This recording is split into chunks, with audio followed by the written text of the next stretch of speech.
We have Bruce live in the locker room in Tallahassee celebrating on the field with the Florida State.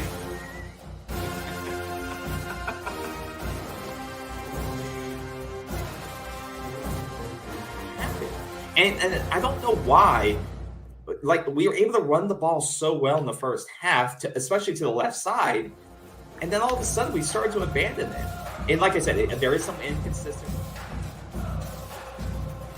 How are they going to approach this game? How are they going to beat this Florida State team? Well, we're going to break you guys. Okay, that's it. The show's over. In the story, we're going to break you guys. Look, and I'm joking, but it's true. Lord, the climb continues, KB. Oh my God! I am sweating. Look at my heart. Look. You know what? Yeah, I have so much to say.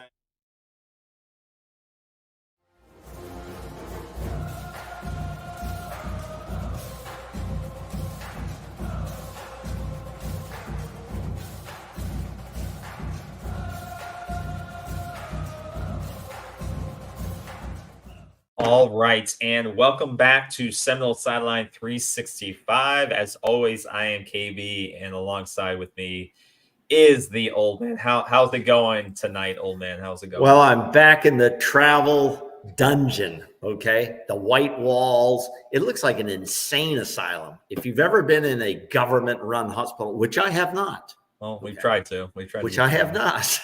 They have the white walls that spook the hell out of you. But I'm got the Columbia jacket on, and it's cold down here, okay? So I'm up in the North Country, you know, and we'll be talking about the North Country. But I got the old, look, sweat hat on and wearing the big ring there, okay? There we go. The big ring. You see that? 1974. And that goes in. See that? See the 74? 1974. I see it. Well, that goes into a couple of things. Obviously, we're going to talk about the latest 2024 class that Florida State just signed on early signing day on Wednesday. So that's the most recent news. And we're going to give our grades and what we expect from this class. And because there's varying degrees of emotion coming out of Wednesday. And some people are really excited. Some people are mad about a couple of flips or a lack of getting these last minute flips for our end. But we'll go into that and we'll discuss your feelings. So as we're going through, leave your comments, leave your questions. We'd love to hear from you guys as we're discussing this. We'll also talk about the latest news on the breaking news on the BOD meeting, Board of Trustees, the BOT meeting happening tomorrow at 10 a.m. on Friday. And I will be discussing what we expect to be discussing is the setting the groundwork for leaving the ACC. I think we obviously know this needs to happen. But this seems to be the most serious step towards it. And from what the Twitter personalities would tell you is that this will be setting that groundwork for that potential legal battle that has to come at some point, or at least trying to get the ACC to the table. So we'll discuss that a little bit, or as much as we know. And obviously more will come out of that meeting tomorrow. And then we'll wrap up and we'll discuss, Orange Bowl news.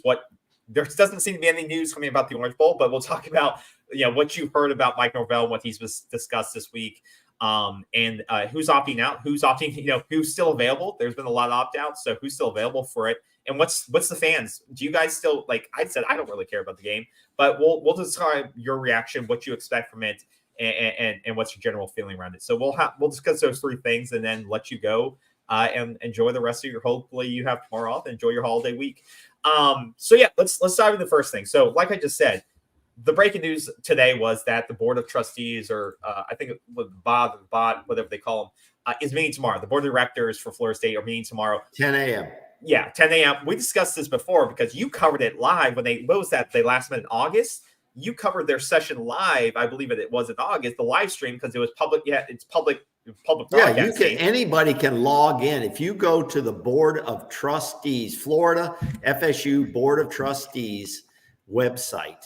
Yeah. If you go on there, there'll be a link to the live session at 10 a.m. You can, anywhere you are, you can put that on, put your headphones on and watch this while you do your supposedly doing your work at work, and or the agenda items will also be on there. But what KB just said is true. It's expected. I think there's a pretty good source, and I think you might have that. Bud Elliott. Now, whether you like Bud Elliott, you don't like Bud Elliott, we really don't care. Bud Elliott has been covering the Seminoles, and he does a pretty good job there at 24/7 Sports. You know, he's a reasonable guy. He's a little bit stiff for me, but his information is generally fairly good, and he usually doesn't go out on a limb unless he has a feeling about something. So I respect the man. I think he does a good job. He believes it's not going to be an announcement. Everything I'm hearing, it's not going to be an announcement, KB, that Florida State is going to the Big Ten and they're going to be in the Big Ten in a year from now. I hope the hell they are. I hope that is the news. But don't expect that gigantic news. Take your expectations down. But the most likely thing is about a legal action that they're going to file in the state of Florida. And I don't know what that filing say, but it will be a public document. So that's all we know at this point. There will be a meeting. It'll be live. Public access is available. And it's at 10 a.m. tomorrow. In fact, I texted you and I thought it was today. I thought today was Friday. Okay. And so I am going to tune into this thing tomorrow. We're not going to do a live broadcast. I think one of the other sites is going to do a live broadcast of it and commentary on it. And I think that's something you can look into if you want to. Otherwise, you can just watch it yourself and see what goes on. But Drew Weatherford, who was an former very good FSU quarterback, he lives in Tampa. He's on the board of trustees. He's been leading this push to get the hell out of the ACC. And to me, KB, getting out of the ACC is more important than the signees we're about to talk about or this meaningless exhibition game called the Orange Bowl. Okay, we'll talk about that. Move forward to leave the ACC for the future of Florida State football is more important than anything else. Yeah, absolutely. So like you see there, he expects it. A lot of people expect this to be the starting steps. You can see on the Board of Trustees website, the virtual meeting is scheduled. There is no written agenda right now on the site. Tomorrow, I expect that'll come out early in the morning. Yeah. So, but the general feeling that this is to address the situation. And like you said, Drew Weatherford said it in their last call, I believe, which was very emphatically. He said he said it's not when, but it's not if, but when we leave the ACC. And let me say this, KB. Let me say this. To me, I think this is a perfect win-win for Florida State. And I believe they have to end up of one of two places. My number one choice is the Big Ten. Okay, with the expansion of the Big Ten to the West Coast now, bringing in Washington, Oregon, USC, UCLA, and I believe they want to reach into the South and potentially, number one, bring in Florida State because of their brand and the number of views they get on the broadcast. Number two, bring in Miami and possibly Clemson or Clemson and Miami. You rank them any way you want. They want a footprint in the South to attack the SEC, and then they would have East Coast, North Central, and the West Coast. You'll be watching Big Ten football, great games from noon all the way to 1:30 a.m. Eastern Standard Time when you get that West Coast game of a Florida State against the UCLA or a Michigan against Oregon. Can you imagine how cool that is? That is big money football TV viewership. That's what I would like to see. I know the arguments. Well, the fans are going to have to travel this far or that. The team, it's harder on the teams. I get all of that, but this is big money business. I think it's the best foot forward for Florida State. Yeah, I agree. I think it's really most likely to happen with the Big Ten of all the schools or all the conferences, SEC or Big Ten. Those are the two finalists, and I think that makes the most sense. And I think if any school is going to give, FSU a bridge loan of any sort, because Florida State's going to need a shit ton of money to pull this off as well. Let's not, if they are to find the legal wiggle room to get out of the GOR and also buy out the exit fee, you're looking at, $750+ million, if not more. You may get a bridge loan from the conference, you may get it from private equity, whatever it may be. But I think, like you said, the Big Ten does have a lot more to gain by adding on Florida State than I think the SEC does. The SEC just got 2 more crown jewels in Texas and Oklahoma. So to your point, I think, like you said, the Big Ten be able to spread their footprint to the South is a huge asset to them. I think I totally agree with you on that. You get big brands playing even better big brands, cover the entire day with Big Ten football, and that just adds more value to that future television contract that they negotiate. Wouldn't you, KB, see that if you were an executive now for the Big Ten and you're a businessman yourself, and doesn't it make sense to do that if once again they jump these legal hurdles? Well, why the hell do you think they added Maryland to get the Rutgers, DMV area? Maryland. But Maryland was a trash program, and they still added them. Like, let's not kid ourselves. Maryland's been trash since they've been into. Well, some of it is also. And they were going bankrupt. They were cutting program. Right. Like, Maryland's been, they haven't been the best financially stable athletic program either. Right. And they've gone through, and I'm not gonna, they've done better football wise, more recently. But like, it didn't make sense for them necessarily to go to the Big Ten.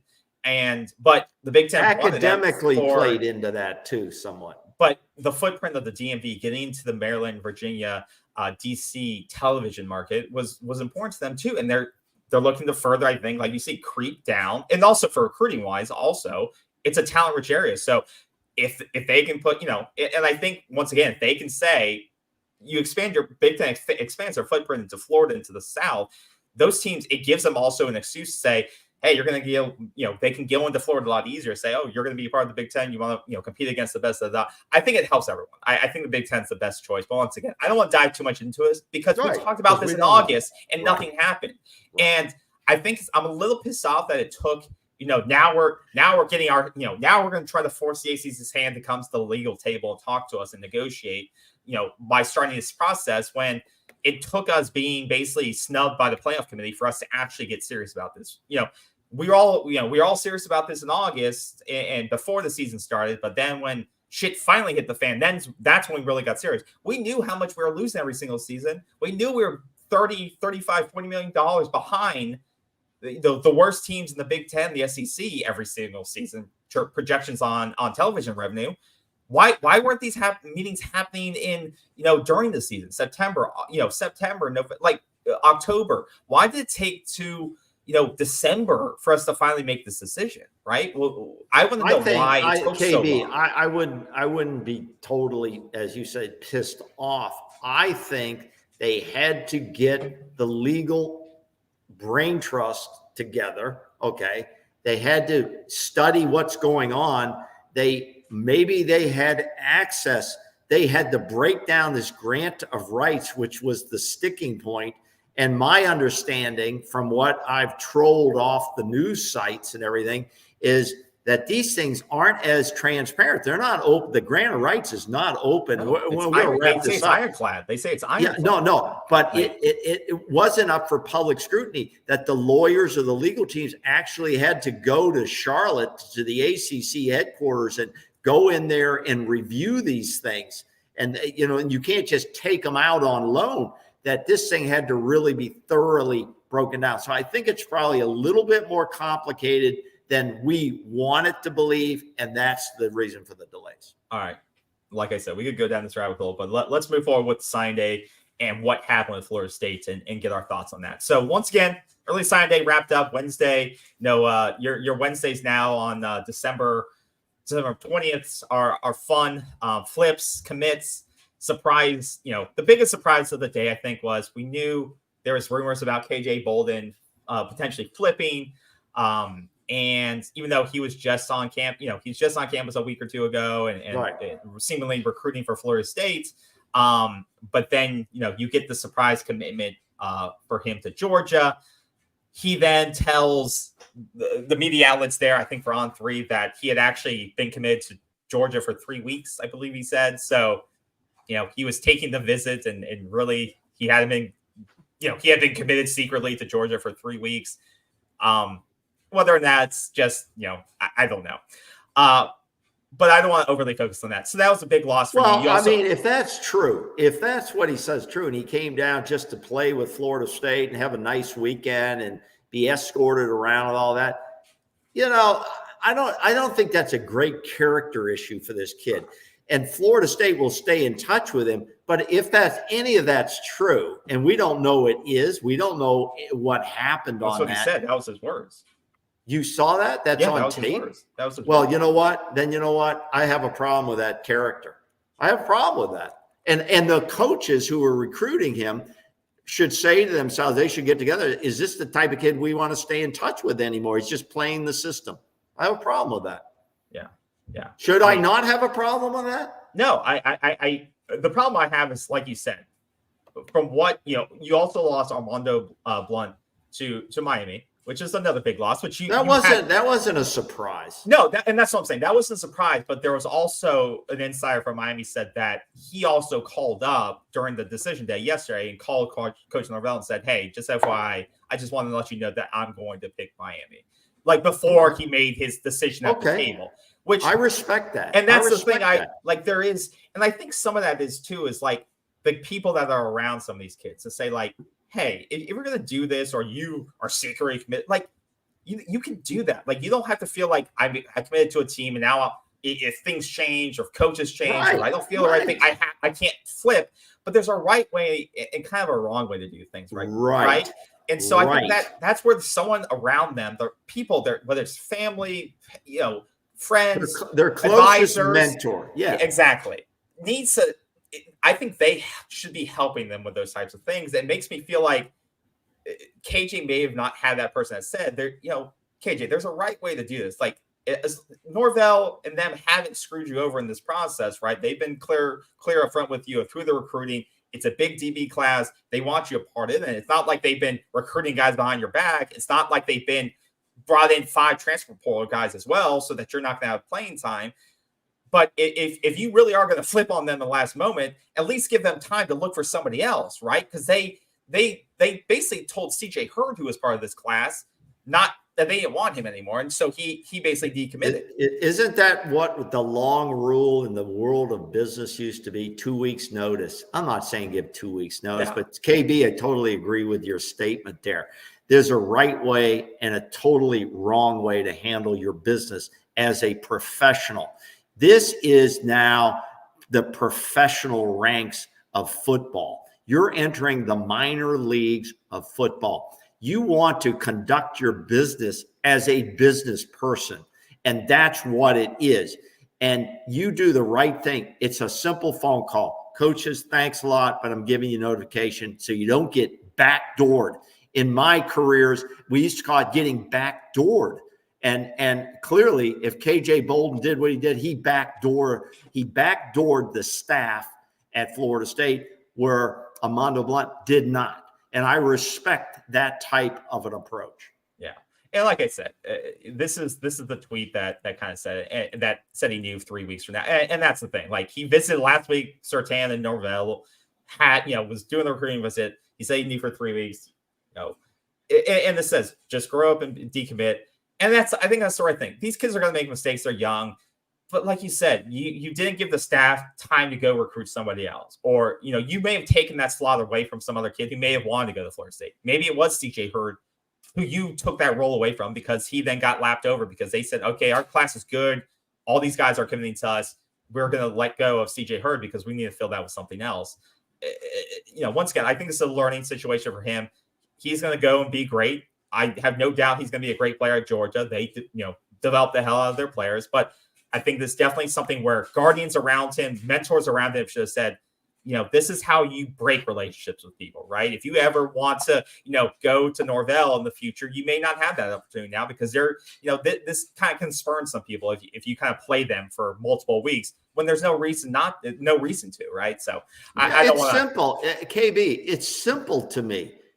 If you're dealing in good faith if you're dealing in good faith with the coaching staff, and the coaching staff's dealing with good faith with you, Reciprocal. It's no doubt there should be that phone call. Yeah. I mean, that's a character issue if you're just playing it out and you're just playing with these people. Yeah. Tell them why. And that's what he should, because that's the right thing to do. It's the professional thing to do. Yeah. That's it. It's that simple. Also, too, like, some of these guys wanted to play with, I don't want to hang, like you said, it's a learning moment. I think, once again, it's a learning moment. And that's all. Okay. Right, but here's the comment from Knowles 99. Then I want to flip back to Peter's note quickly. Is we do tend to stay in touch with kids, even if we lose them. Okay. You're going to lose kids in this process. Yeah. There's no scientific formula here.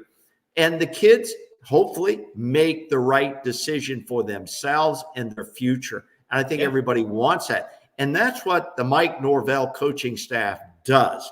They tend to stay in touch. But in a case like this, where they think they've been played, you don't need that kid that bad. Come on. You don't need that kid that bad. There's always another player who can take that spot. We're not going to sit here and cry over this. I'm not going to do it. So, this is what Mike Norvell said on that. And this is actually a good quote from Warchant. They got him. So, like Mike Norvell said, on visiting relationships when the kid flips his recruitment. He goes, it's hard. We want it all. We're not half in on building relationships. I always tell guys, go where you best fit for you. You see the swings in recruiting, it happens. I wish them all the best. I'm just not trying to take it personally, but it hurts. So like you said, he tells them, go where you best fit for you. Just don't play games, if we want to build the best team, I think he's done well in developing these kids to their best ability, getting the right kids, but just don't play games. As long as it's reciprocal, like they are treating you respect same way, like it's a man-to-man thing to do, because the first thing the players cry is, well, they weren't up front with me.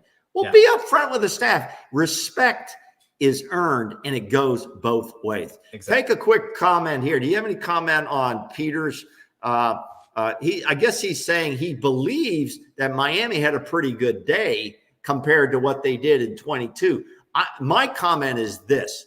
Well, I'm not really here to compare Florida State against Miami or against Florida. Okay, we know Florida had a bad day for sure. But in the long run, it's what you do with the players that are brought to your team.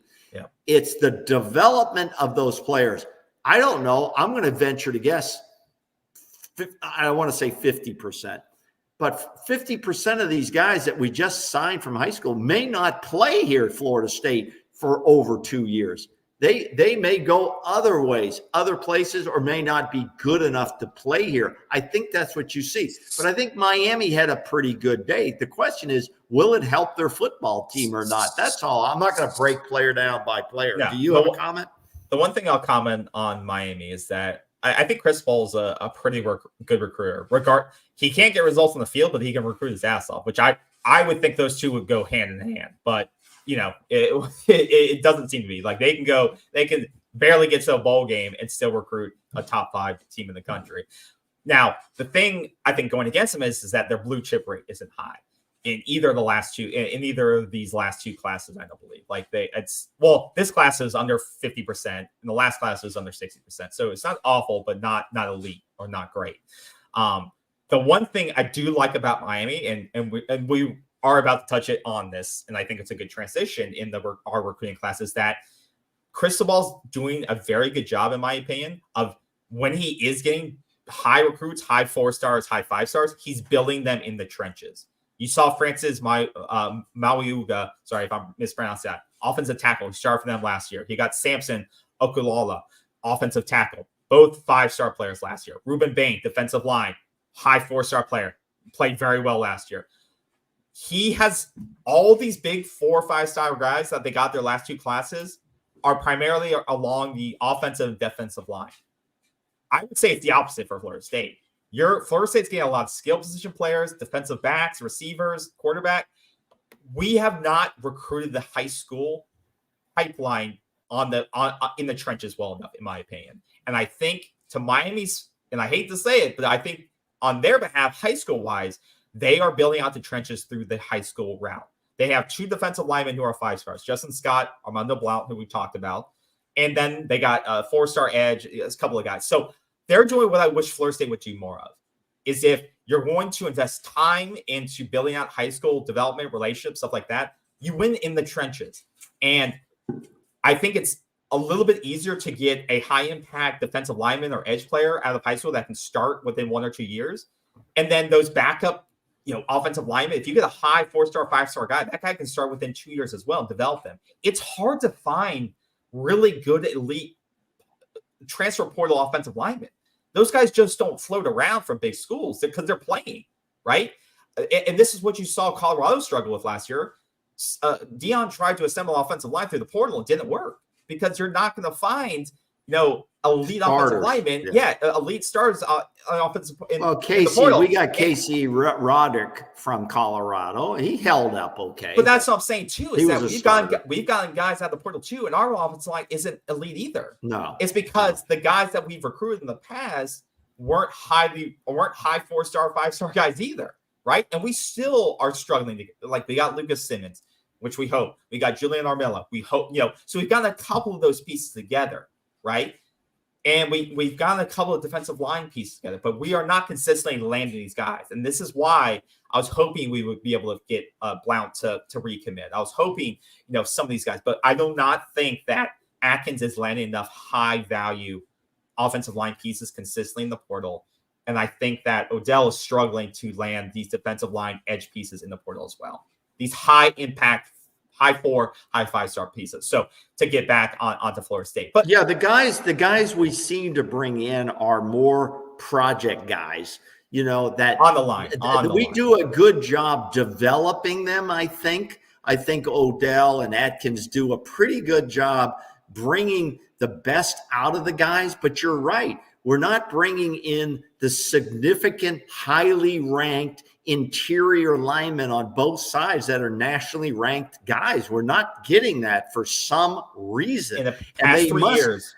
Yeah.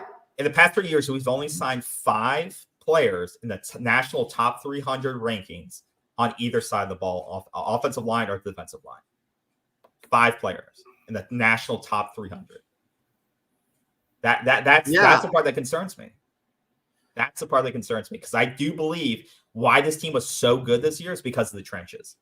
Why those trenches, the amount of pressure and disruption that Fisk, Lovett, Verse, Peyton were able to cause and the quality depth that they had, a lot of that due to the transfers they brought in.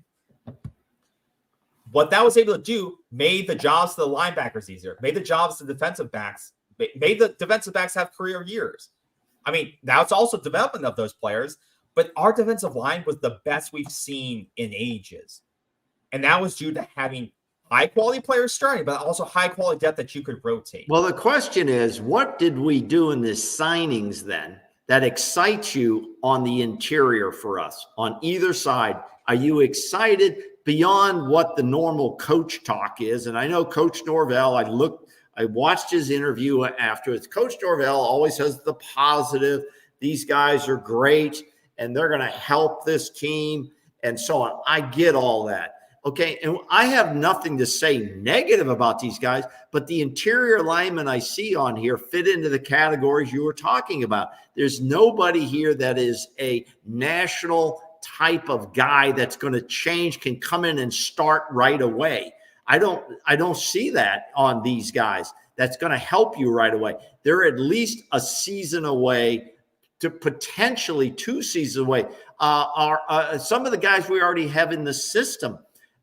It's going to be interesting to see how they fit, how they stand up in the Orange Bowl. The Orange Bowl is going to be a developmental game for 2024. It's going to be a controlled scrimmage against a very good opponent in that scrimmage, the University of Georgia, whose backups are also, a lot of them are going to play, obviously. But it's going to be interesting to see, does Armella play? Does he start? Okay, does Lucas Simmons start or play significantly? Does a guy named Andre Otto, who everybody's big on now, All these guys are 300-pounders. That doesn't make them good enough at this level. They were dominant at the high school because they're not playing against some of these guys, the talent they're going to see like in college football. So the question is, how will they stand up? Because all of these guys you see on signing day are not going to significantly help this team in 2024. There may be a couple of guys, and we can go by. You mean on the line? Will help. You mean on the line, right? On the line. Okay, yeah. You need to specify that because I do think they have players that they signed that can that's make. What I was saying. Yeah. I just want to clarify that. I agree with you. One thing I will caveat what we're saying is that you do. I think you do bring a good amount of offensive line pieces back on the line. So you bring Darius Washington, Smith, Scott, Byers. You bring some. But any of those guys you just mentioned, are they NFL draft? No, and that's what I'm saying. Choices? And that's what I'm saying. Our offensive line really isn't great, and that's why we're staying at this line of like average line play because we're not like developing guys that can rotate those guys out or compete with those guys. Let me ask you this. We right now we go back to the question of Miami. Even we go back to the question of Miami real quick, and that was from Peter. I think maybe we're behind as of today. We might be a little bit behind Miami in a sense because we don't know who our quarterback's really going to be next year. We do not have a quarterback in here except for Tate. They don't know who their quarterback is, though. No, I thought they brought in a guy. I thought they brought a guy in. They haven't signed. My bad. That's right. They had Cam Ward down there. My bad. Okay, so scratch that. However, till we start hitting the portal, which everybody's saying relax on, we're going to have to hit this portal some. And I think we talked about it last program was 10, maybe 11 players, and the quarterback's going to be the key position. Luke Cronkite is not going to help us next season. He is not going to help us next season. He's going to be the third quarterback right now in the room. Okay. But you want to develop him. You want to develop him. Yeah. You want to develop him. Okay. The interior linemen we just talked about are not going to play. Yeah, we like him. We like all these guys. They're not going to help this team move forward on offense. Not this season. No. Not the coming season. They're not going to. That's why you're going to need to bring in probably one, maybe two on the offensive line, like we talked about, and then potentially two more on the defense, three on the defensive line, one defensive tackle, and potentially two defensive ends. That's what I'm thinking because you're losing. You look at the defensive line. Hopefully, it looks like Payton's coming back. Briggs, maybe if he gets his 7th year, I don't know what's going on with Farmer. I'm done following that situation. I'm just done with his drama around. Is he really filing his paperwork? Is he not filing his paperwork? I'm done following that stupid situation. If I was Florida State, I would be like, bro, just this is the final offer. Take it or leave it, or just go. But you get Darrell Jackson back on the defensive line. But I think that once again, you've brought in some young guys on the defensive end, defensive line. But it's either you need to decide, and you brought, Marvin Jones Jr., who's going to be come in.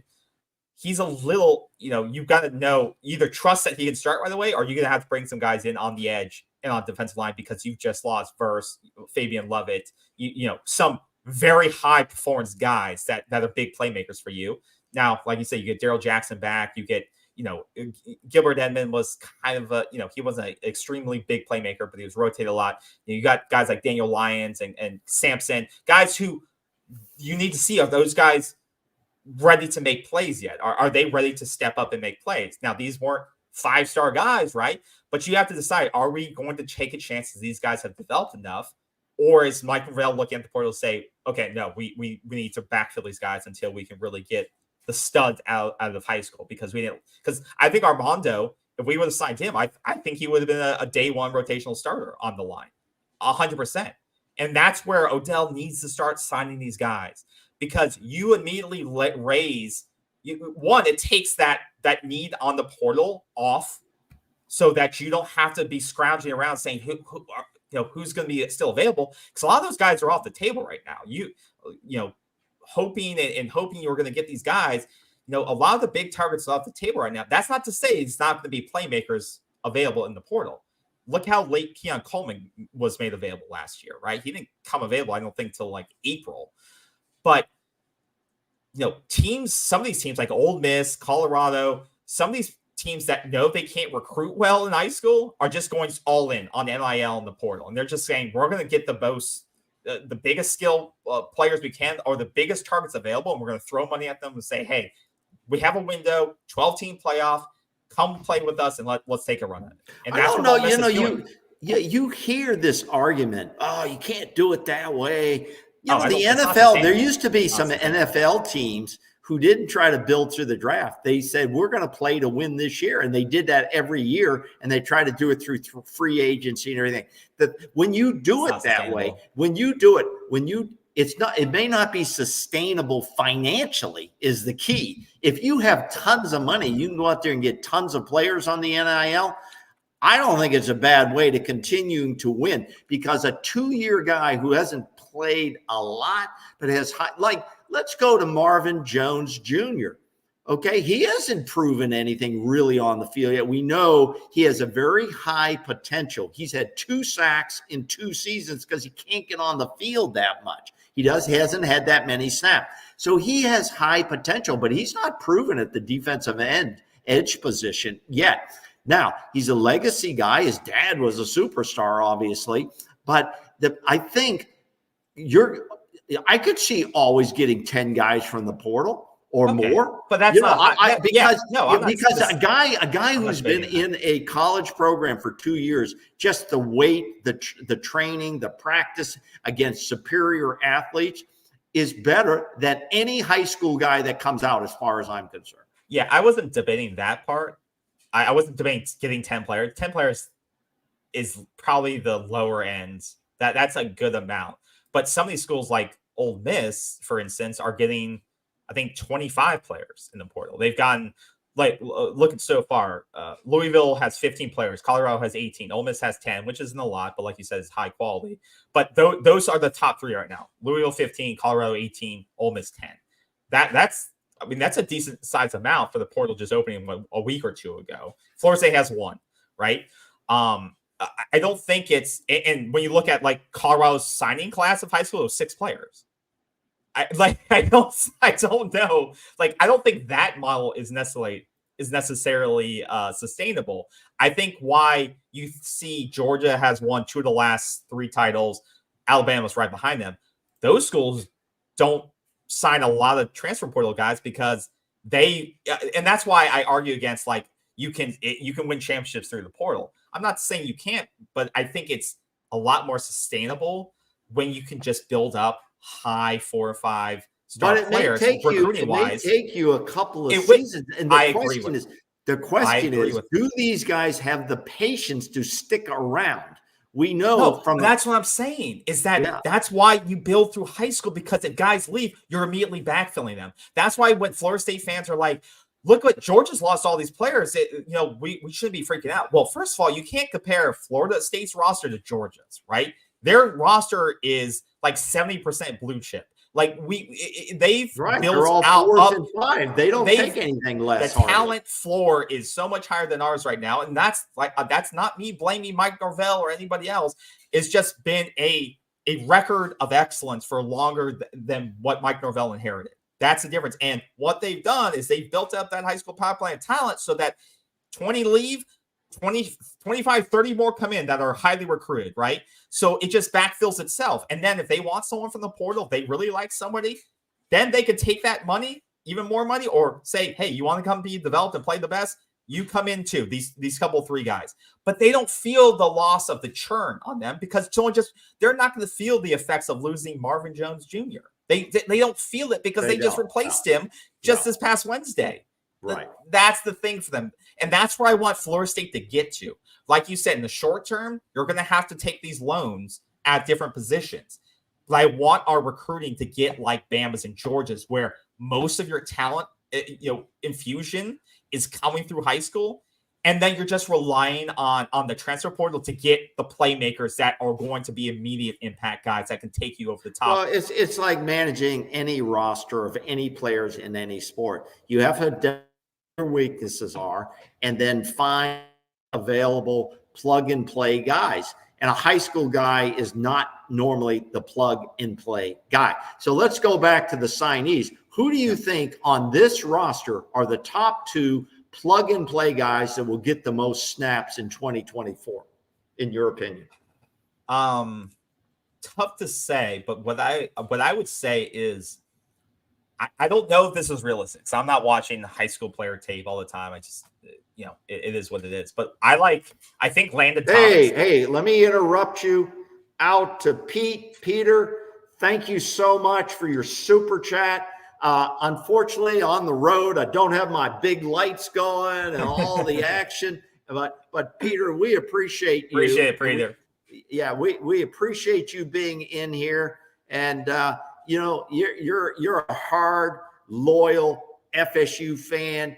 You can see Pete a lot of times on Spaces. So when you see him out there on Spaces, Pete the Greek, okay, Pete. Make sure that you join him. This guy has a lot of knowledge. He has a lot of information, and he's a loyal guy. Peter, thank you so much. Merry Christmas. Happy holidays. We appreciate it very much, sir. Appreciate it, Pete. Appreciate it a lot. And leave it up there for a little bit.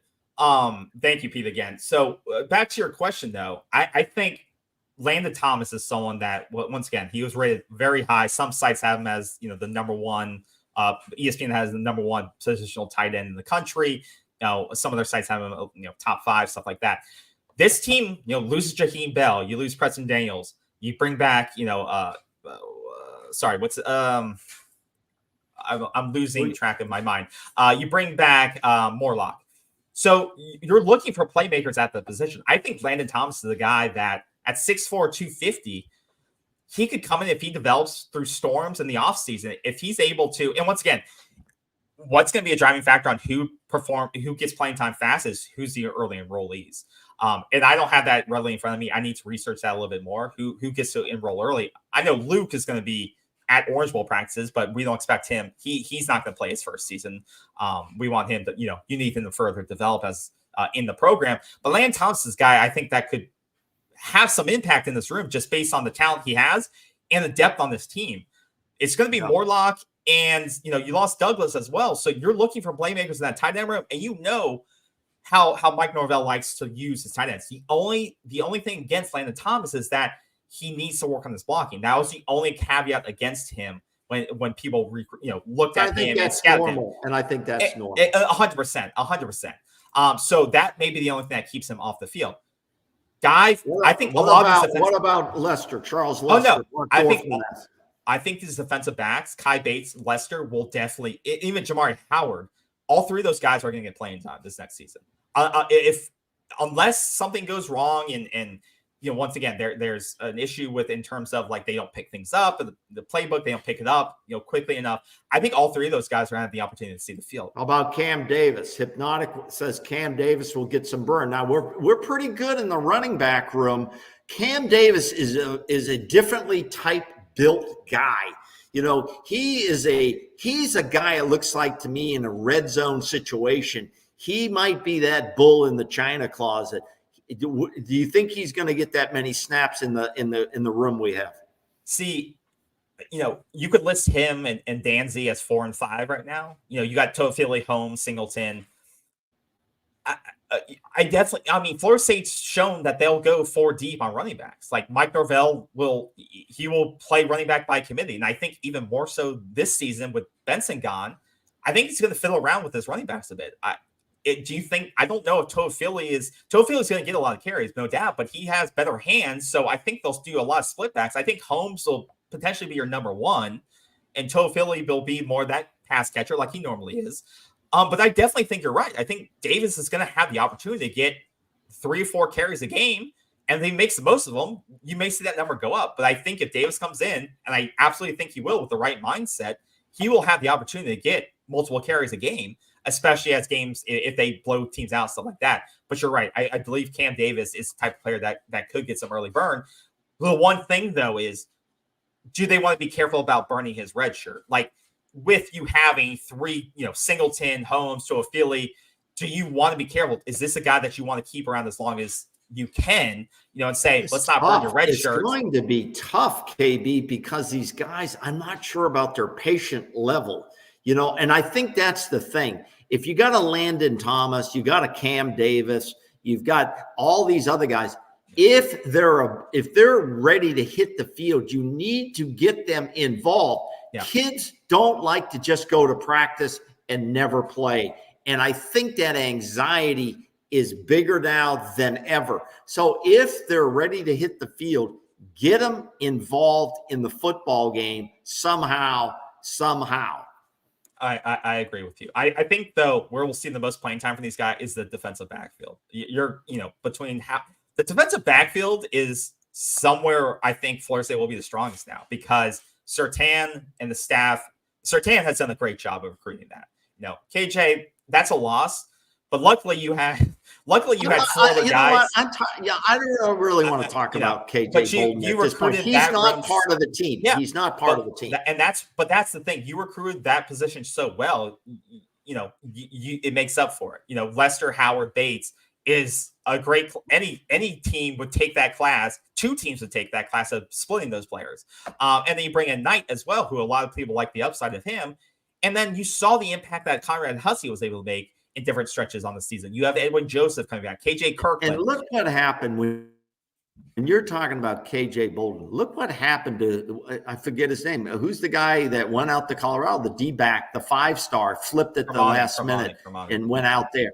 Yeah, and look at all the problems he's had. There's no guarantee because you're a 4 or 5-star, you're going to be out there from day one as a starter. No way. This star system is something a little bit different. Like I said, we signed a great kicker, Jake Weinberg. He's a 3-star guy. But okay, you don't. Tell. It makes no sense. He's the number 3 kicker in the country. But how do you compare kickers against each other? I don't necessarily believe it. Okay, I got you. I understand. I understand. Okay, I understand what you're saying. I think defensive backs are going to have a lot of burn, because, like you said, you lost some good guys. You lost some great players in that defensive backfield, right? You bring back Greedy Vance, you bring back AZ, Cypress, which is great. Kevin Knowles had some struggles last year, so I think there's going to be some opportunity. There'll be good competition. Yeah, you lose Jeremy Jones. You lose some really, really good players out of that defensive backfield. But the great part is that you've built up that position with great depth. And that is what I want to start seeing on the offensive and defensive line. That's the only thing I'm saying.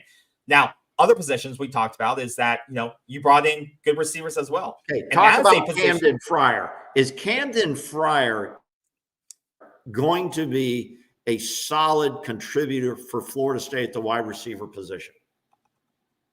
I don't know.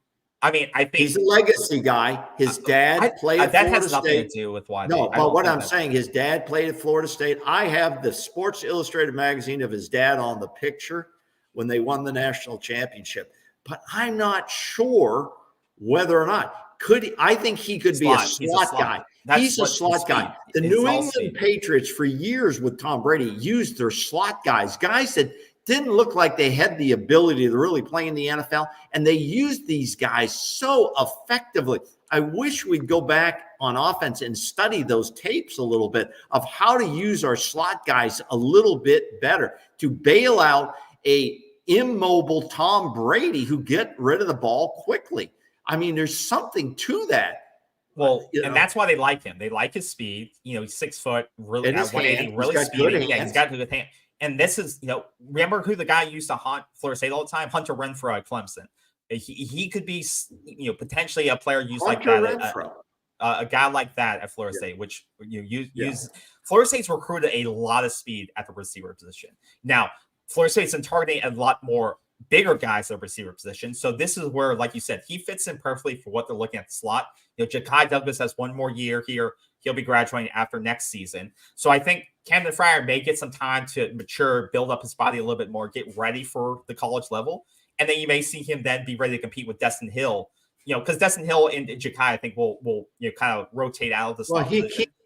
Hakeem and Distant Hill have both been nicked up a little bit, injuries. Yeah. I think those have slowed them down a little bit. It will be interesting to see if they show up in the Orange Bowl or not to play. Now, this comment here, best players play, I agree. It doesn't matter if you're a freshman or a senior, you're the best player, you should play, no doubt about that. Here's Mark saying kickers don't get stars. Not true. Not from what I've seen in the media. They are getting stars. So I don't know what Mark's saying there, because Jake is considered a 3-star guy.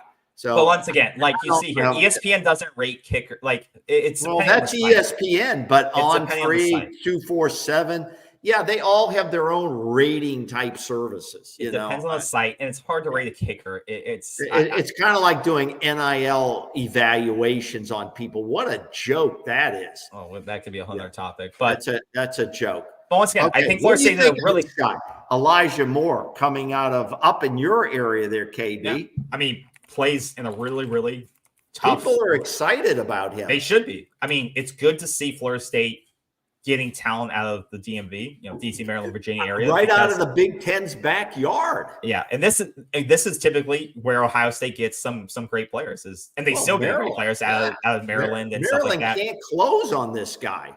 That's crazy. No, Maryland. Well, that's Maryland, but Ohio State typically gets players out of this area.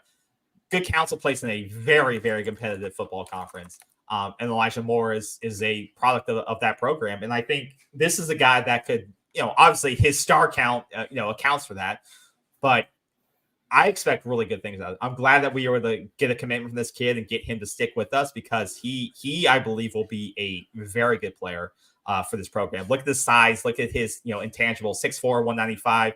I think him and Hakeem, like, once again, sometimes we used to give Dugan some crap, stuff like that. But once again, he has been showing the ability to get some of these better receivers into the room. Didn't land Jeremiah. Wait, but that wasn't expected. That wasn't expected. Exactly. And he wasn't a strong lean to Florida State. He was more of a strong lean to Miami. And that was a tough battle, right? You got the biggest thing that I like about that is that you were in the conversations. You were getting visits up until the last moment, right? That wasn't. I didn't see that as a loss. I saw that as a battle till the end. That could have been a surprise commitment. You were going up against Ohio State, who has a very good track record of developing quarterback, developing guys to the next level, right? That's the thing that we have to start seeing at Florida State. We have to start seeing our receivers that we bring in-house going to the next level, because you can't name a receiver at Florida State that's in the league right now. Right. And that's the issue. But you will start. We will now have Johnny Wilson. We will now have Keon Coleman. We will, but we have to continue to do that, right? But I think this is. But they were both portal guys. They weren't high school guys. Well, we're still going to claim them. So, I get your point. I get your point, though. You have to, you have run the pieces to develop those guys out. Dugans has to develop these guys to the next level. Hakeem Williams, all these guys he started bringing in the last couple of classes, which are high 4-star, highly talented kids. Destin Hill, Hakeem, Elijah, Luane, Goldie. All these guys have to be developed to the next level because they have the talent. If we have the offensive scheme, we just have to be able to get them there. So I think this is I think he has potential. This is the receiver position. Florida State's a interesting conversation. I think the wide receiver room may still be a little crowded, but it's crowded with inexperience. 100%. That's exactly what I was going to say. You have a lot of guys, and I don't know. None of them. I mean, there's nobody in that room that has, I'm going to say, I could be totally wrong here. Anybody have 25 catches or more left in the room? I wouldn't say anyone has over 200 career yards or 300 career yards. So this is going to be very competitive. But again, I think there's some real talent there. I really do. 100%. But the question is, who's going to be throwing the ball and who the hell is going to be blocking up front? Because that makes the difference. Yeah, that makes the difference. I agree with you. And I do, but with that, because let's go down. I'll go down the list quickly of who we have on that roster. You have Kentron, you have Ja'Kai, you have Darian, Span, Burrell, Hill, Jacobs. You got a ton of guys. And then you have all these freshmen you brought in. Yeah. So like you said, you have some names. I do think, if I'm being honest, I think a couple of these names names may need to move on.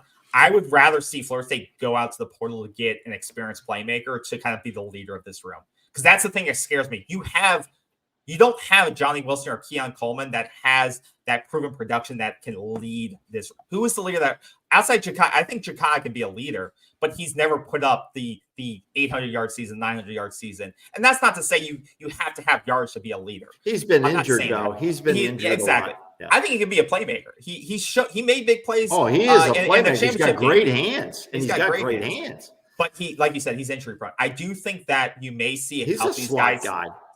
Exactly. He's going to battle with Hill, I believe, this next upcoming season. But I think you do need to get a proven playmaker from the portal to say we got an established guy that defenses have to keep track of. That, a 9 to 1,000-yard receiver from the portal. I don't care if he comes from Conference USA or whatever, but get a dude in this room that says, I will take over. It doesn't have to. You want another Coleman or a Wilson out there. You want a guy that has 50 or 60 catches last year, 6 to 7 touchdowns or more, and maybe, 500-600 yards, correct? That's what you're looking for. And I don't know if I don't think you're going to find another Coleman in the portal. That's the issue. But I think you have to find someone like special. That. Yeah, I think you have to find someone like with that. Maybe a couple years, if possible, of eligibility. 1 or 2 years, like a Johnny Wilson developing. Yeah, right. Agreed. But I would take a guy with on a loan for a year to say, I have experience who that new quarterback can rely on, right? Can say, I trust you when things. Yeah. Listen. Here's the bottom line. You've given very good summary of where we're at. We're building this roster from season to season to now make a 12-team playoff. Period. Okay. If you win the ACC, your goal is to win the ACC. If you win the ACC, you're automatic in as an ACC team. You're automatically in if you win the championship. You're now playing for that championship because if you come in second place in the ACC, I don't care what your record is. We were the champion 13-0 and you couldn't get in. There's no respect. There's no respect. There's no respect. We know that. That's a fact. We're not just sitting here whining. It's a fact. So the problem is you're building this roster. You're finding the players. You want the competition. Guys are going to come and guys are going to leave. There's no loyalty. And I don't say that negatively. The fan loyalty is going to drop off a little bit too because now you're cheering for your team. It's much like a pro team. Guys come and go. Aaron Rodgers been to the Packers a long time. Then he leaves because he's at the end of his career. People, get upset. It's the way this is. So we have to accept the reality of what is going on. Yeah. Final word on the signees. Anything else there catch your attention that we should say before we move to the Orange Bowl? I would say the last thing is that I think this is a very good class, and I'm happy with the progression that the staff has made from, top. And there's still guys out there to sign. There's still high school guys out there. Okay, but they're going to be, they're not going to be number movers in the class. They still have a couple days to sign. Okay, yeah. Okay. But you've got the core of your class. Okay. So what I'm happy with is that you've made the progression from a top 25 class to a, medium range teens class to, close to a top 10 class. Could have closed better? Probably. But you have brought in you've increased the floor, the talent floor of your team. Your team got better by who you brought in yesterday, is my belief. And what do you think of this comment? Jeremy Wilson, average at best. You take exception to that? I take exception to that because of the blue chip rating. And that's how a blue chip rating does tell the talent of your roster. And the difference in that is that you see what Miami brought in versus what Florida State brought in. And it's not all about, how many 5 stars you have on the team, because we saw Texas A&M. They had a ton of 5 stars, couldn't win shit. But I believe that Mike Norvell does get most of the time the best out of his players. He can do less with more. Do more with less, sorry. And I think if he does get the talent in the room. I agree. I think if you increase the blue chip ratio on this team of more 4 and 5 stars on this roster, the sky is the limit. And this is a great chart by Clay Fink, who I believe is on Tomahawk Nation or one of the sites. But it shows the yearly average of your star rating and how many guys are bringing in. This team brought in 15, 14 stars versus 8 last year. you're increasing that ratio of your blue chip rating. And that's what I care about, is you're increasing the talent floor every single year. This roster is getting better every single year based on the high school recruits you're getting in. That's what I like.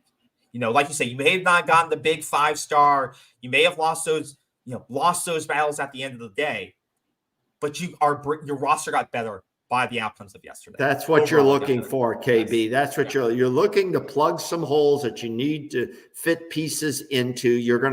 Guys are gonna come and go. That's the nature of football today at what we still call the collegiate level, which I call NFL light, or the minor leagues of the NFL. But I think we did well in the signings. I think some of these guys are going to help this football team. Some of these guys are going to leave after a season or two. We see that already. So I'm not surprised here. I'm not disappointed by any of the guys that we didn't get.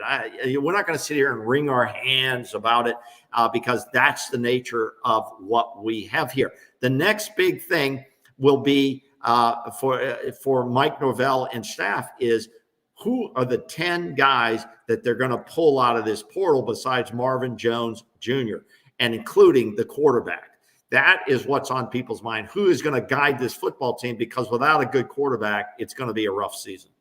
I do think that we figure out, and like you said, it's all about filling holes.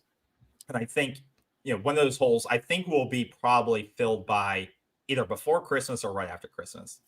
DJ hasn't made any other visits since he visited Florida State. I am not aware of Cam Ward making any other visits since he visited Miami and Florida State. I think they're considering all their options. And I also believe that Florida State's also figuring out which one they want. I do believe that Florida State has, and that could be my own bias, but I feel like Florida State can pick which one they want, and the other one will go to Miami. That's what I feel like. I don't know why. What do you think the deadline is on this pick between the quarterbacks?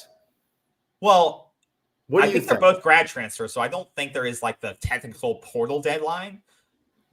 But don't you think the longer this thing drags out, that someone else out there could come in with some offer and steal the guy away from your potential? It's all like with all business deals, time kills all deals. So you don't want it lingering out there, right? Right. Right. Yeah. You don't want this lingering. If you like a guy, you need to find a way to make it work. And I think the portal predictions right now show Cam Ward 100%. Like the predictions are Miami for him and DJ. They're saying now Louisville and Florida State, between Louisville and Florida State. So once again, the more this drags out, you may be left with sitting by yourself at the dance. Now, I don't think that's going to happen. I don't think Florida State is going to be left without either of these two. But the more it drags on, is it uncertainty on the side of Florida State that they're like, well, we're not sold on either of these two, because KJ Jeff, like I said, playmakers are still emerging into the portal. KJ Jefferson became available, and that's a very explosive quarterback. Like that guy can make plays with the arms and his legs, and he has a ton of yardage on both sides, using both his legs and his arms. And I like him as a player. He may not be as refined as like a DJ, but KJ is an explosive player. And he just entered last week, and that was a curveball that nobody saw, I don't think. So once again, this whole portal is very fluid. But like back to your point, the more time goes on, the more shit can happen, right? Someone else can enter into the conversation, or more money enters the table. So I don't know if the indecision is on Florida State's behalf or the quarterback's behalf, but I don't want this dragging on too long because I do think it can help with other domino pieces, because the sooner you sign a quarterback, the sooner that helps you recruit maybe a receiver from the portal. You get a major leader into your clubhouse. Yeah. Period. You want that guy in. You got to have that guy in. I don't want to even say by the end of January. I think you got to have that guy in here in the next couple of weeks. No. He has to get enrolled. There's academic hoops too. He has to get enrolled in classes and on campus when the next semester, or then you got to wait for the other semester. You can't just swoop guys in here. Not that I'm aware of. No, so. I agree. And like you said, also not only to sell themselves on the room and become a leader in that program. So it's not just like a weird Mackenzie Milton situation, which that didn't work out. But I think it also helps you to recruit other players in the portal. If you want that big playmaker Yes, receiver, it helps you course. say, well, we have DJ now that's going to be throwing to you. Right. You don't want to be saying Tate's going to be throwing the ball to you. Well, And that's no disrespect to Tate. It just doesn't sell as well. But he's not proven. It doesn't Tate is not proven. Yeah. He's not proven. Correct. Brock Glenn is not proven. Yeah. Okay. Correct. Luke is not proven. Okay. That's just the reality. We deal with reality here. Okay. Let's move on to the Orange Bowl, which I constantly refer to as a meaningless exhibition game, which now we know, and as we predicted, and as I've been shouting from the rafters, many players from Florida State and Georgia, which I don't cover Georgia, and I don't care who shows up for Georgia, I don't care, is basically I care about Florida State and who's opted out. Now, let me quickly make this statement. I have a few notes here. Here's guys who have opted out on offense. Jaheim Bell, Trey Benson, C.J. Campbell, for a variety of reasons. I don't have to go through all the reasons. Coleman, Daniel, Marquise Douglas, Duffy, Bless Harris, Rodney Hill, Maurice Smith, I think, is coming back to Florida State for another year. Yeah, he is. If I'm Coach Norvell, you know, I tell Maurice, you've been nicked up so much, you're not going to play in this game unless you can give me a damn good reason. I know you want to play. You're going to sit this out. Okay, you can debate me. The fans can debate me on that. Jordan Travis, obviously, Wilson, Winston Wright. Those are just offensive players. There may be, if I miss somebody, fans, let me know. On defense, Bethune's out. Lovett's out. Cypress is, we don't know if he's coming back or not. Yes. If I'm Cypress, I don't play in the game, and I discuss it with my coach, even if I am coming back. What do I have to prove in this game? I'm a starter. DJ Lundy out. I couldn't understand what Coach Norvell was saying today after practice, which I listened to, and I'll get into that in a minute. Is Deloach going to play in this game? I don't know if Deloach is playing in the game. He hasn't opted out. So maybe he's playing. Pat Payton, I don't know what he would have to play in the game. Why would Deloach play in this game? Well, because Deloach is not a proven NFL asset right now. Okay. I'm sorry. Deloach has no more eligibility. He's got to play. He needs to probably play in any football game he can get into. Yeah. Pat Payton's coming back as far as we know. So in that regard, why would he play in this game? Ray Portal, he went to Portal, right? Yes, he's Portal. He's out.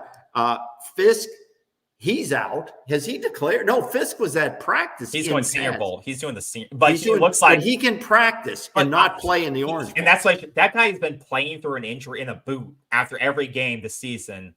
There's no reason to play in the Orange Bowl. I would hate for that guy to get injured in that mistake. Cost himself. It's a mistake, KB, and you and I know that. Jared Verse out. Ronaldo Green, is he out? He's going to the NFL, right? He's going to the NFL. I don't know if he's opted out. He may be practicing, but and Jackson's going to play. Of course, he's got a lot to show. And Tyler Keltner is a kicker. He's gone portal. He's portal, yeah. So look, this is the list of the players. So you tell me how meaningful this game is. It's meaningful for guys that have something to prove, for guys that are battling for positions in 2024, guys who are trying to put more on tape to go to the draft or go to the portal. That's what the game's about. And that's it. The score to me will be meaningless. If we win the game, meaningless. If Georgia blows us out, meaningless. It's really about trying to see guys, evaluate guys, develop guys, and avoid injuries. I think the interest, I totally agree with you. Right now, though, I do think it's interesting. Georgia has no official opt-outs right now. I don't believe that. No, that's official. Official. Who? Official from whom? No one's opted out from their team out of the bowl game. Well, I'll tell you, their tight end's not going to play right now. I'll bet you $50 going to a charity going to a charity of the winner's choice. I'll bet you $50 Brock Bowers doesn't play in this game. No, he said he's not sure yet on his decision. I'm telling you, he is sure he's not going to play for another season. Yeah, he's done. He's done. I agree with you, but no one on their team yet has officially said they're not going. Okay. And Carson Beck's coming back to Georgia, I believe. Carson Beck said everything. We have a Georgia source here. We have a Georgia source. Yeah. It's, not in the media business. They believe Carson Beck is going to play in this game. Yeah. He's going back for a senior season. Does he need more develop? Does he need more develop? Or I guess they just want, if he plays and they have some of their starter receivers, it could be a long night for the Noles. Could be. With all these guys out for Florida State, in our best defensive lineman out, especially if this does out, when you lose, you also lose DJ Lundy. We don't think Farmer's going to play either, right? Once again, I don't know if he's portaling or not. So I don't know what the hell is going on with him. I'm not going to guess anymore because I really don't care about what he does anymore because I'm done with it. But if you're basically losing your entire experienced offense with everyone listed here, your 3 top receivers and, obviously your starting quarterbacks out and your starting running backs out.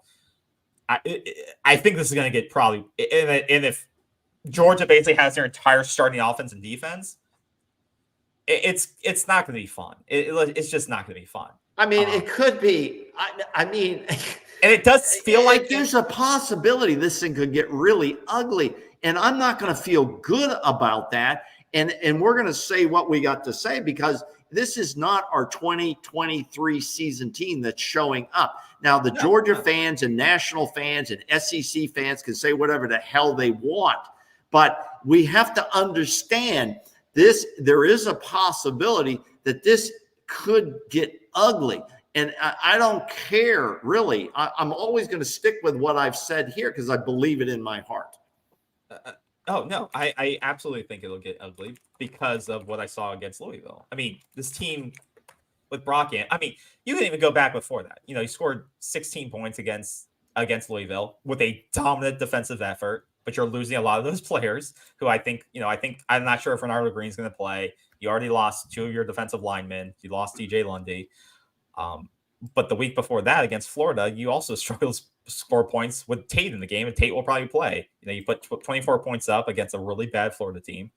I don't know. Like I said, this isn't the team. How are you going to feel if the I won't care? Like 31-0 at halftime. I won't care because once again, people are going to shit on Florida State because they said, "Oh, you won't deserve it," and it will sort of feel intentional though if Georgia has like 2 opt-outs. It will feel like they're trying to send some type of message. And it will, because I do think if Georgia only has like 1 or 2 opt-outs and they basically have their entire starting team, they are going to try to message that as something like, look, they have a quitting culture, or they they are going to try to. They are going to try recruiting because they are going to try to warp that into something. I'm just warning everyone now. They said they're going to use that as some type of ammunition. And the SEC, and you're going to hear it from your SEC relatives and friends. So, but will I care? I'll just tell everyone who says it to me. It's shut the F up because I don't care. Because I just won't talk to ignorant fans. Our season ended right after the ACC championship on that Sunday. That Sunday, when it was announced, our season ended officially, and I don't blame any of these players. Like you said, this is not our team that's going to the Orange Bowl. This is some backup squad of players that I still enjoy watching, but it's not the team that went 13-0. It just isn't. So am I going to be bad? Of course, I'm going to be a little bit mad because I don't like to see Florida State struggle, and I don't like to not see them play at their full maximum, a peak performance with starters in.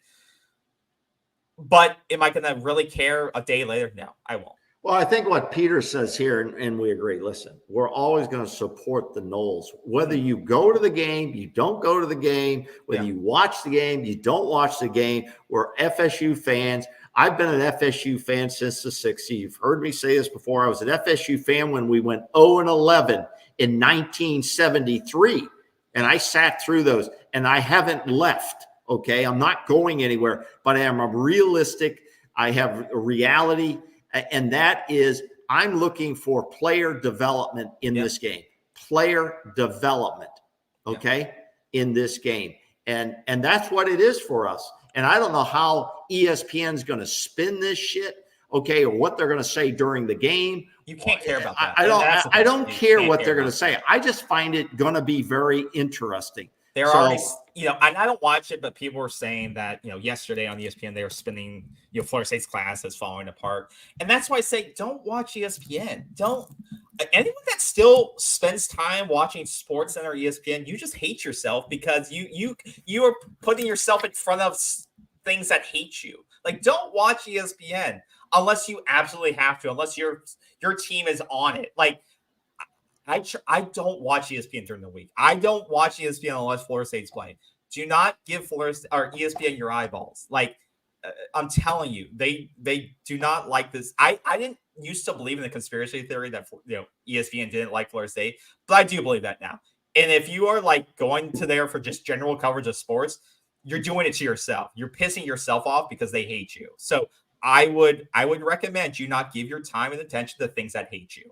So just avoid ESPN and just, or if you like hate watching things, then you can do it. But like, just to wrap it up, I do believe that Georgia will probably have very few opt-outs. They're going to try to send some weird message to to Florida State. Do you think Kirby Smart is that type of coach that he want to go out there and totally embarrass Mike Norvell and the Noles? Do you believe that? Yeah. And it may be a message that's beyond Florida State. It may be a message to the committee that said, don't judge us on one game, that we should have been in the play. And I think it's that message of we should have been in the playoffs. Look, we just beat Florida State by whatever point. And I hate saying this, like I hate assuming we're going to be beat. So I want to stop saying that. But I think that's why they have so few opt-outs. I think that's why he may be selling it to his team as, let's go out there and let's try to beat the brakes off of Florida State so we can smash it in everyone's face that we should have been in. We were cheated, because we only lost one game in the championship game, the SEC, the best conference, quote unquote. So I think that's how he's selling it to his players. Whereas I think our staff is saying, guys, or I would have been saying, guys, we got screwed. Look at your future and say, is your future worth an exhibition game? If it's not, go prepare for the next level. Practice with the team, but prepare for your future at the next level. So that's and for you who are here next season, let's practice, let's get better, and let's prepare for this game and give your best effort. That's all you can do. That's what you do. When you have a David and Goliath moment, you go out as David, you throw the rocks as hard as you can. You try to go after people, and you don't give up. And I don't care. I was once at a football game many years ago. It was the younger players. And you know what the score was at the end of the third quarter? It was 73-0. And both coaches kind of agreed to terminate the game. I was against that. I say you play the full damn game to the best of your ability, and whatever the score is, it is, okay? And so on. But I do wonder if a coach is intentionally trying to run it up. That's kind of against the coaching creed in a lot of ways. And if you know that and you feel that's what happened, I don't care whose team it is. It could us be beating Georgia, and hopefully will be. Yeah. Do you go across the field and shake their hand and whisper in their ear? No way. Yeah. You have to send a message. Mike Norvell is a true professional. It's going to be a very interesting thing to watch, but it is for FSU, player development, controlled scrimmage, and that's what I'll be looking for. How these young players hold up against another team with good, solid, excellent talent. Yeah, and I think that you'll get to see a glimpse of the future talent on this team, which is a good opportunity. Win or loss, you'll be able to see how these players handle adversity and handle being put in the spotlight for the first time for a lot of them. So now let's say this. Let's say this. Players that are at practice, they can practice with the team. It doesn't mean they're going to play in the Orange Bowl. It doesn't mean that. team, they can still show up. As far as I know, a guy in the portal can still show up in practice. Tell me I'm wrong if I'm wrong out there, somebody. I believe, yeah. But you could see Ronaldo Green and Cypress practicing, and they not play in this game for whatever reason that may be. Yeah. So it's going to be a very interesting affair. I will say that. Yeah. And I think it's a tough position for Mike Norvell. It's tough position. These last 3 weeks or however long it's been since then has got to be really tough. Just managing a group of young guys between the ages of 18 and 22 and their emotions and not keeping them in line and just like not, because you can imagine the array of reactions and feelings and everything like that, and just keeping them focused on, and that's why I think you may have seen some of these. I'm portaling. I'm getting at some of these reactions too. It's just especially in the age of social media when it's so easy to type something and send it to the world. I think I think Mike Norvell's done a really good job of trying to keep this team together and focused, and you could have seen some of this have an adverse effect on the signing class. But I think once again they did a very good job, pretty good job of keeping the signing class together and not letting, because that could have been a negative recruiting tactic to say, God, come to Georgia or come to Florida State or come to Auburn, come to Florida State. At Florida State, you have one opportunity to go to the playoff. You have to win the title. At Auburn, you get to, we can lose 3. That could have been used as a negative recruiting tool. But I think Mark Norvell and the staff. Well, I watched the post-practice interview today of Mike Norvell. He says it's been the most challenging period of time in his coaching career, from the championship game to the snub the next day, and handling the emotions not only of himself, the coaching staff, but the players. Yeah. And now with this new era of bowl games, that if you're not in the playoffs, it's now really anything outside of the playoffs is an exhibition developmental game to help players, no matter what their need may be. But you're going to have lots of opt-outs in the future. There will be fan drop-off in these bowl games outside of the playoffs. So with that regard, I do have one other statement I forgot to bring up during the class signee. Mm-hmm. And this may be I'm not looking for hugs and kisses on this, but this is how far this has gotten now. Now, Charles Lester, who's coming into Florida State, and we're glad to have Charles Lester as part of the FSU family, but he went out on social media, on Twitter, I think it was, or other social media, maybe Instagram, I don't know. But it came to my attention that he was putting out that he had registered on Amazon, and he was requesting fans to go on Amazon, order gifts for him off of Amazon on his registry, and those be sent to his dorm, so when he arrives on campus. And people were doing that. Okay, people can do whatever they want with their money, but to me, these types of requests is not in the best interest of the player, not in the best interest of this sport, that we have dipped so low now that players are coming out. It started with kind of like, not with Charles Lester, but all players. Hey, build up my accounts on my social media because that's going to help me leverage. And now we're asking fans to buy stuff on Amazon for high school players. I don't care what their ratings are. To me, it's outrageous. It's not a great thing to be doing to your fan base. Thank you for signing. I'll send you a toaster oven. I'm not going to participate in that. I would never participate in that.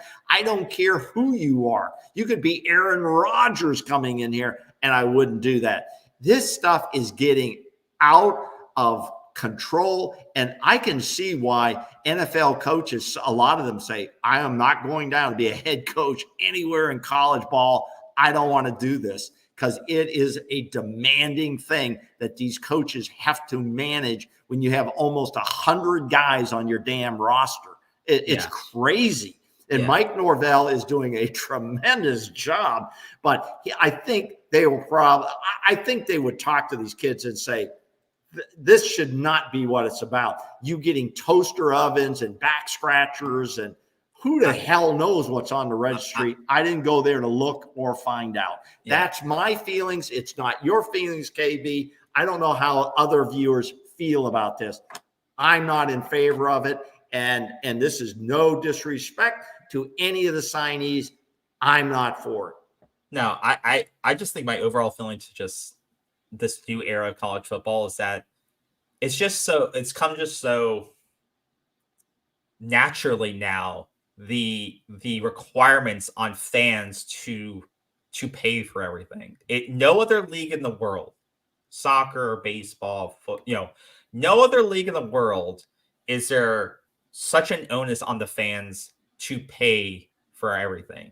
It's pay the boosters, pay the collective, pay the salary, pay the salaries for the players, pay for merchandise, pay for the tickets, pay for and it just comes so naturally. Now buy gifts for me. It comes so naturally now. Asking for money.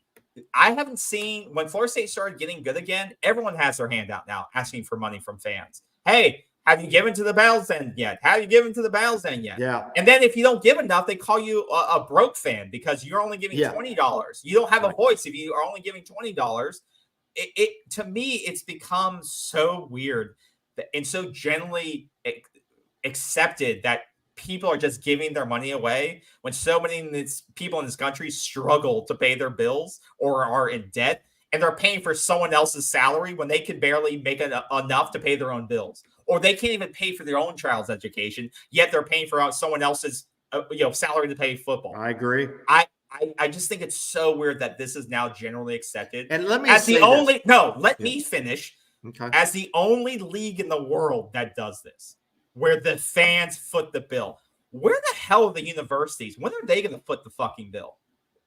We pay for the we pay outrageous tuitions at these universities, and then we get paid. Then we have to foot a separate bill for the athletes. When the fuck do the universities pay for anything? When is it their responsibility to do anything? Right? When do they foot? When is the onus for them to take responsibility to foot the bill for these things and not beg the fans to raise money or raise the money, the fundraisers to build the next stadium or build It's always on the alumni. How about these public universities or these private that have these large sums of money? Now, how about they start footing This is why this whole college system needs to become employees. Athletes need to become employees with salaries, and it just needs to go there. This whole comfortableness with fans funding, essentially salaries for athletes is just weird to me. And the fact that it comes so naturally for people just to ask for money and just when people, like I said, struggle so much in this country or can't even pay for their own child's education, it's weird to me. Well, what's really got me too, more than what Mr. Lester, Charles Lester was. I don't care about him. It's beyond. But it's the subject matter. He is the subject. He's the one that kind of created this. NIL's the subject. The NIL. It is, but it's expanded now to gift giving. Yeah. Okay. It's kind of going back to that story we aired about the guy who said, well, we'll put up best plays on the big screen during the game. And then you could text money like super chats to the guy right there. You could send him $5. Yeah. I mean, where does this end?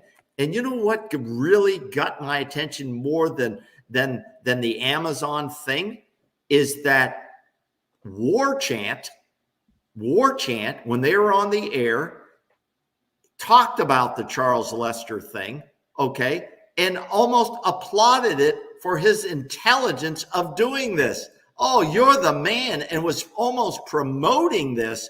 Aslan was promoting this as something that, oh, this is cool stuff.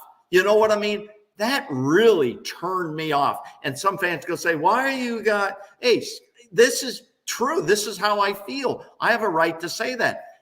They go back, run their tape, and you'll see he's almost laughing at this. And here's the other thing beyond that. I don't like NIL as much because it is so non-transparent. There's no visibility to this thing. So when you send in your $100 a month or your $50 a month or your $10 a month, you have no clue where the hell it's going. I spend in a lot of money to charity organizations, and I can see pretty much where some of those dollars go. I wonder if you're sending $500,000 of money, NIL money, to Manning at Texas, who hasn't gotten his feet on the field, Arch Manning, who's paying the taxes for this shit? They've got to pay taxes on this money. Is the university paying the taxes? Is the kid? It's so non-transparent what's going on. It's really some crazy stuff going on out there.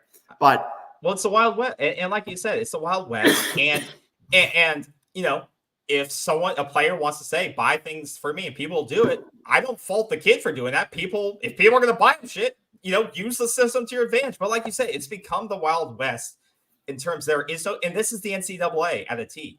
They have zero control. They don't know what's going on, but then they'll knock a kid like Daryl Jackson, who's transferred a school again, and they'll hold him out for a season. There's no structure. There's no consistency in ruling, and it's just all BS. So like I said, just set up a salary system. Like you said, make it what it is. It's the minor leagues for NFL football. That's what Give kids salaries and just make it fair across the board.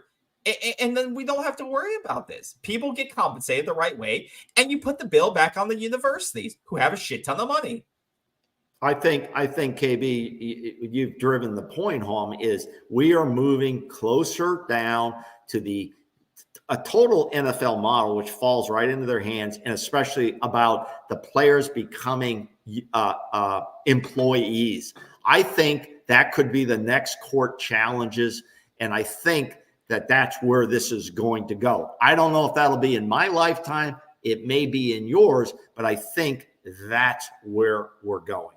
And I think it's the only way you level the playing field too. If they care about making this a level playing field for all universities or a subset of universities, that's the only way to do it. Because right now you do have these, like you said, non-transparent bidding wars going on. And like you said, you have On3 saying that Arch Manning's worth $2.8 billion and AJ Duffy $250,000. But like you said, and it's all these backhand dealings and recruiting of dollars and money bags, which they said would get better with NIL. Well, it's not better. It's just legal now. And you just don't know what money is changing hands and how much it is and who's saying what. Just put a salary cap and give these guys guaranteed salaries, and then everyone's taken care of. The kids are taken care of. They can get benefits under the state. The university can now finally pay them. It doesn't have to be some subset collective that fans have to pay for. It's all legit. That's how, and then you level the playing field. Then it goes back to what school does a kid actually want to go to? What school does a kid believe the coach will take care of him and develop him? It's not about who's going to give me the most money. It's about where do I believe I will be developed and actually enjoy my time in college and enjoy playing football. It's a nasty environment, and these coaches. Here, let's wrap this up. I have an example of a nasty situation at Florida. This was tweeted. I thought it was funny. Talk about so this guy Adam Friedman says exchanged some texts with a parent of one of the players who signed with Florida yesterday. They had no idea Jay Bateman was going to leave. He just became the defensive coordinator at Texas A&M. News broke this morning, the day after signing day, that Bateman is leaving Florida to become the defensive coordinator at Texas A&M. So they held on the news till after kids signed. That's deceptive. And this is why it goes both ways. It's not only bad for this whole coaches screw out kids and all. It's deceptive. Everything's deceptive. The whole college football is. That's unfortunate. It's unfortunate. That's why I say this.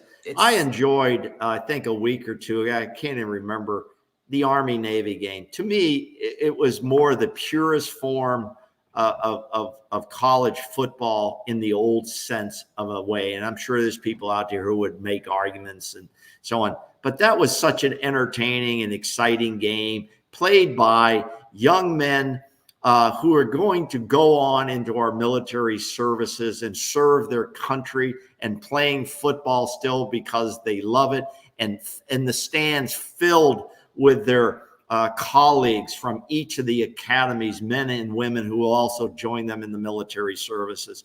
To me, that is still one of the pure forms of college football. And we're seeing such rapid changes here now. It's difficult to keep up with them. And yes, we have opinions. Our fans and viewers out here have their opinions. But we're here to just go over this information and allow everybody a voice in here.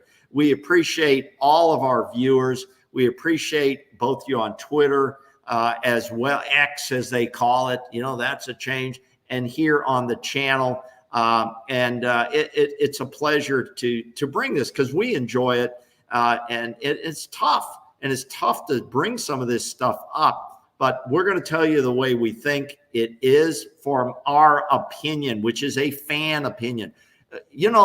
We talk about we're not the insider, and you have that on your name cap. We're not the insider, and that's true. But I wonder about the insiders that are supposedly out there who really don't produce a lot. I mean, nobody kind of knows what the hell's going on anymore. And I will say this: at the Norvell post-practice presser this afternoon, the first four questions, three of the first four questions went to one social media site from FSU.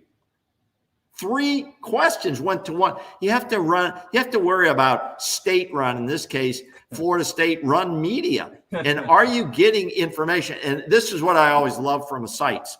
They always go, well, we knew this information 3 weeks ago, but we can't tell anybody. Well, what the hell? You can't be a journalist if you're holding back information. Well, we won't have these sources. Well, what good if they break the news?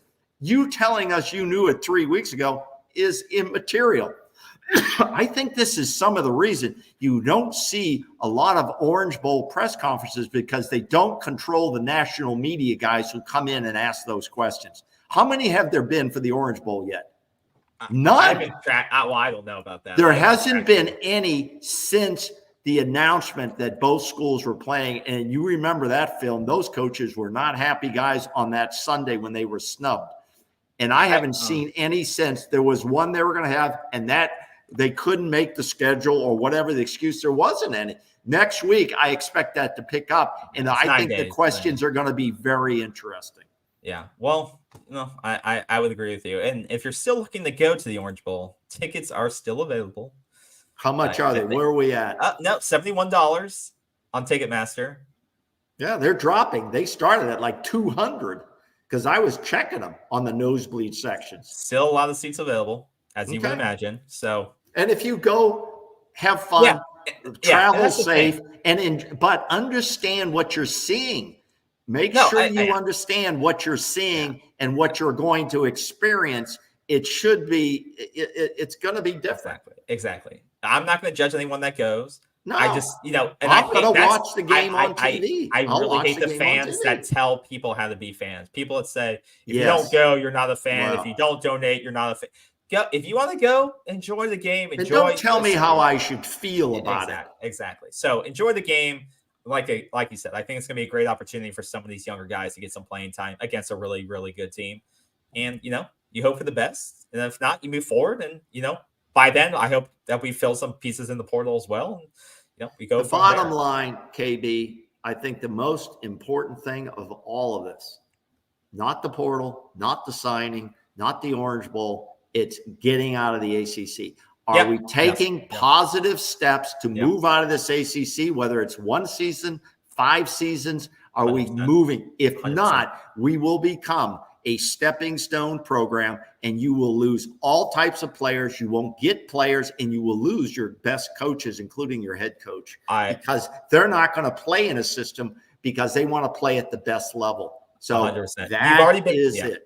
You're totally right. You've already been labeled as a mid-major program or mid-major conference. No respect. Right. Yeah, you've been labeled as being in the mid-major conference.